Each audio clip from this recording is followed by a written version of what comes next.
Welcome back to the show, everybody. Check out these headlines we have here for you. If you were ever someone who was on the fence about government corruption inside the SEC and the government itself, we're going to remove that doubt today. And then I'm going to tell you what, we're going to remove the doubt about Ripple. They've done it. We're going to listen to Craig DeWitt, former Ripple executive, tell us just that. Somebody roll that beautiful intro.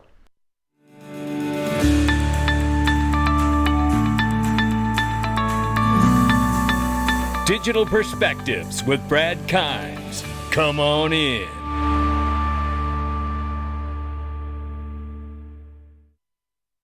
Welcome back to the show, everybody. You can follow us on Twitter and YouTube for exclusive content. Right now, it's $1.18 trillion market cap for crypto. The market is up 6.5%. Good morning, everybody. 29,000 slightly over for Bitcoin, 1,800 plus for Ethereum. We see Tether market cap 83.1 billion plus. But how does the U.S. government feel about it? Still unknown. 49 cents per XRP. We're up 2% on the 24-hour. Careful what you call progress. Ladies and gentlemen, if you haven't done it, this is one of the few places a retail investor can get the same level of custody as an institution. It's I Trust Capital. And you know what? The only thing better than owning crypto is owning tax-free crypto. And that's exactly what you can do with crypto IRAs at iTrust. Multiple options there to transfer your account over into iTrust. Make sure you click the link below. I was a customer before they were a sponsor, and I absolutely love them, and I think you will too. Make sure you click the link. And by the way, heads up for anybody who hasn't joined the Digital Perspectives Mastermind group. Special offer right now, ladies and gentlemen. You can join for a free 3-day trial, and we are going to have a private live stream tonight so you can take part in that as well. I tell you, this is the group you want to be if you're looking to change your life and get the tools you need to become a better investor, wealth growth, wealth protection, wealth management. We're covering all of that inside of this group, and it is a remarkable group of people to surround yourself with. Make sure you take advantage, invest in yourself, click that link below, and we'll see you tonight at 6 p.m. Right here, if you were ever concerned, and I'm not going to play the whole thing so you can breathe a sigh of relief, but you should go to my page and watch it all. But this here is really going to show you what my experience was in my own state when I participated in the state government level, is that everything is bought and paid for. Whether you like it or not, that's the way the system runs and the way it's been run for a while. And now you're going to hear it, the approach on the federal level from this gentleman here. Says BlackRock Recruiter, says politicians are easy to buy and war is good for business. Take a listen to this quick clip here. They don't want to be in the news. They don't want people to talk about them. They don't want to be anywhere on the radar. Why not? I don't know, but I suspect it's probably because it's easier to do things when people aren't thinking about it. All of these financial institutions, they buy politicians. You can take this big ton of money, and then you can start to buy people. I work for a company called BlackRock. Meet Serge Varley, a recruiter at BlackRock. Let me tell you, it's not through who's the president. It's who's controlling the wallet. So it's And who's that? the hedge funds, BlackRock, the banks. These guys run campaign financing. Yep, you can buy your candidates. Obviously, we have the system in place. First, there's the senators, and these guys are rich. You got 10 grand, you can buy a senator. I can give you 500K right now. No questions asked. Yeah. I'm gonna do this to be done. Does everybody do that? Does BlackRock do that? Everybody does it, right? This is what the system has become. Like it or not, this is what the system has become. And again, I have an experience and a story I could tell about my own state government here in Maryland, and I could tell you a story that is much the same as this one. And it's on both sides of the aisle. So no heroes down there in D.C. And to add to that, let's talk about ETHgate and bring it back to the crypto world for a second. It is freaking incredible. And so is Mr. Hubert here. The SEC gives Consensus a free pass while the company is promoting on their website how they make millions and billions with ICOs. Check out Gnosis. Lubin keeps 95% to himself. Decentralization, my butt. And besides their ICOs, the main source of income is listed as government consulting. Want to bet the SEC even paid Lubin in consensus for giving them a free pass? Of course, Judge, Mr. Lubin was adequately compensated for his efforts in helping me preparing my speech. You know, and even if he didn't receive funds on the front end, we know that he received favor and funds on the monopoly that was attempted and certainly, to a degree, successfully completed. That's what we witnessed here. An assembly line, a token factory launched off of Ethereum from ETHgate and the free pass. Now, this here from Eleanor Tarrant here, Ethereum co-founder Vitalik Buterin is listed as a co-founder of Wanzang blockchain, a part owner of Prometheum, which was recently given rights to operate a crypto exchange in the U.S. Other filings show Buterin is also chief scientist at Wanzang Blockchain Labs, which, for your full disclosure, Wanzang is a open China CC-backed company. Period. Full stop.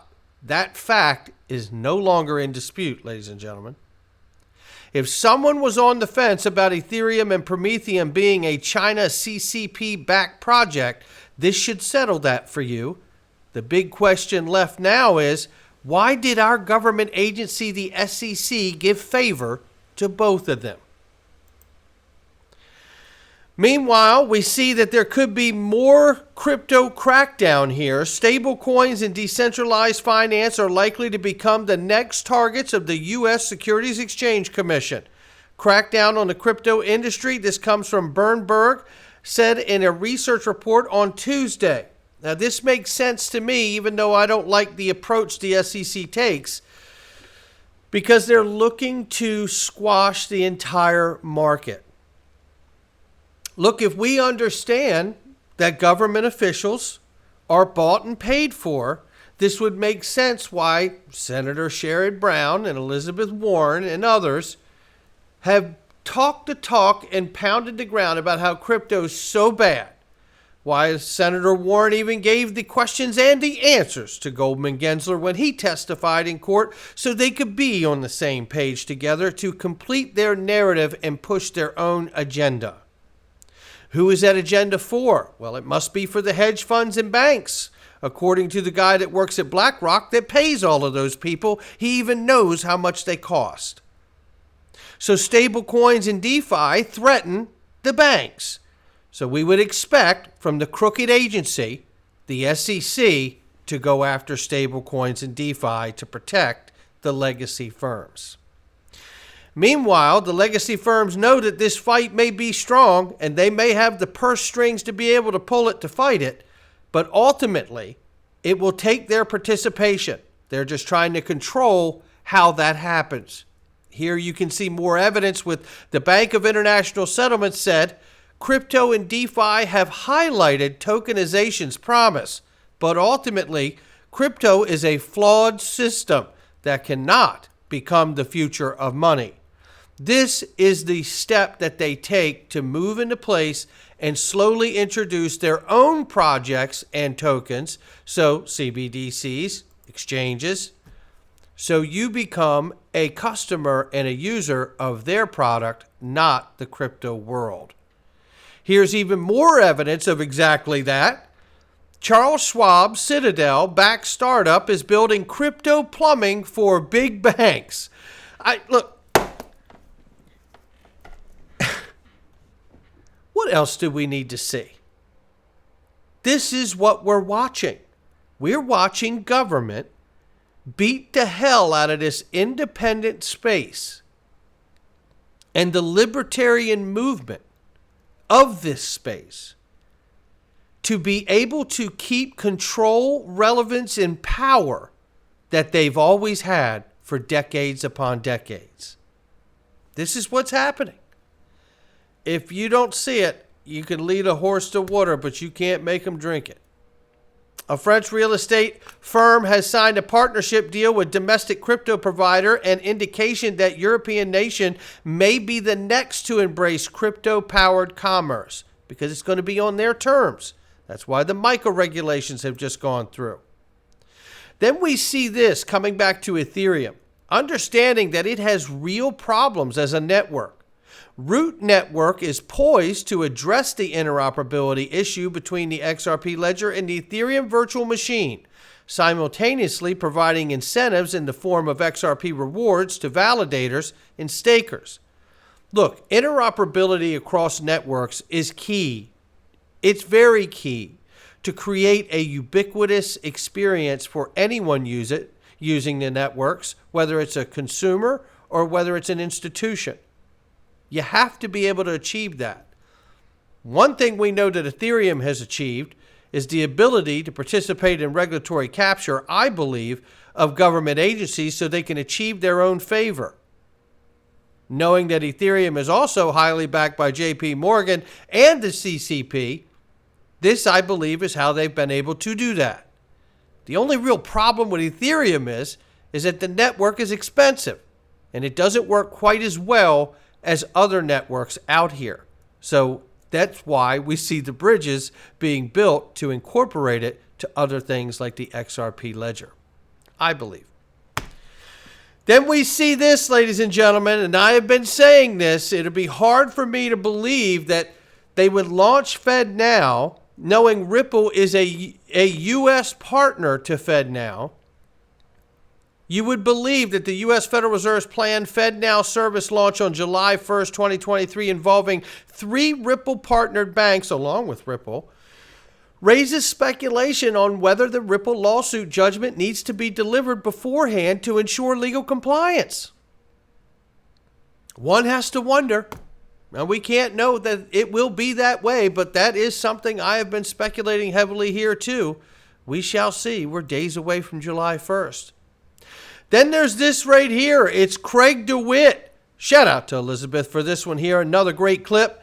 This is Craig talking about his time at Ripple and the growth from the early days to where they've grown into.